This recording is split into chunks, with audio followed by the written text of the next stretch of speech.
السلام علیکم ورحمۃ اللہ وبرکاتہ۔ معزز حاضرین، میں ہوں آپ کے سامنے آپ کا دوست محمد فاروق روشنی سب کے لیے پروگرام لے کر حاضر ہوں۔ اللہ تعالی ہم پر رحم فرمائے، ہماری تمام مشکلات کو، جو بھی ہیں مالی مشکلات یا کوئی بھی مشکلات ہوں، اللہ تعالیٰ ان کو اپنے فضل و کرم سے دور فرمائے۔ اللہ تعالیٰ ہماری اندرونی اور بیرونی بیماری کو دور فرمائے، اپنے فضل و کرم سے شفائے عاجلہ مستمرہ دائمہ نافع فرمائے۔ آج میں آپ کے سامنے نماز کے مسائل کے بارے میں بتاؤں گا۔ آج میں آپ کے سامنے تنہا شخص نماز گھر میں پڑھے یا مسجد میں، اس بارے میں بیان کروں گا۔ لیکن بیان کرنے سے پہلے آئیے مل کر حضرت محمد مصطفیٰ صلی اللہ علیہ وسلم پر اور اس کے آل پر درود بھیجیں۔ اللہم صلی علی محمد وعلی آل محمد کما صلیت علی ابراہیم وعلی آل ابراہیم انکا حمید مجید۔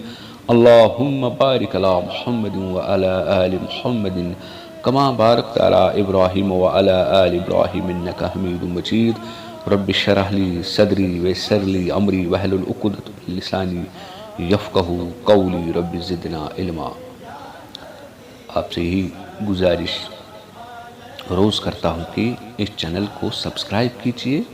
آج بھی آپ سے یہی گزارش کرتا ہوں کہ چینل کو سبسکرائب کیجئے اور ایک دوسرے تک شیئر کیجئے، پسند آئے لائک کیجئے۔ اعوذ باللہ من الشیطان الرجیم، بسم اللہ الرحمن الرحیم۔ مسئلہ ہے، ایک شخص مسجد میں اکیلا نماز پڑھتا ہے اور دوسرا شخص گھر میں نماز پڑھتا ہے، دونوں کے ثواب میں کچھ فرق ہے یا نہیں؟ اس کا جواب علماء کرام یہ فرماتے ہیں، جو شخص مسجد کی جماعت کی نماز چھوڑ کر گھر میں نماز پڑھنے کا عادی ہیں اور ترک کی جماعت پر مصر ہیں، یعنی معمول کا عادی ہو، اس کا عادت ہے یا معمول کا عادت ہے، اس کا وہ فاسق ہے۔ احادیث میں ہے کہ حضرت محمد مصطفیٰ صلی اللہ علیہ وسلم نے فرمایا ہے کہ اگر بچوں اور عورتوں کا خیال نہ ہوتا تو میں ان لوگوں کے گھروں کو آگ لگا دیتا جو مسجد میں آ کر جماعت سے نماز نہیں پڑھتے۔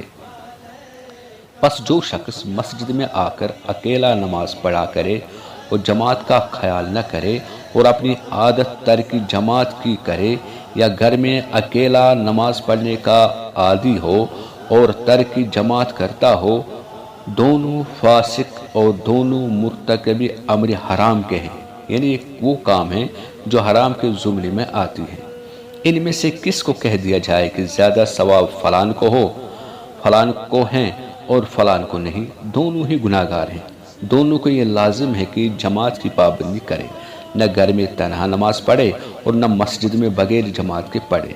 مجبوری سے اتفاقاً جماعت فوت ہو جائے، چھوٹ جائے تو یہ دوسری بات ہے۔ اللہ تعالی ہمیں پنجگانہ نماز باجماعت مسجد میں پڑھنے کی توفیق عطا فرمائے۔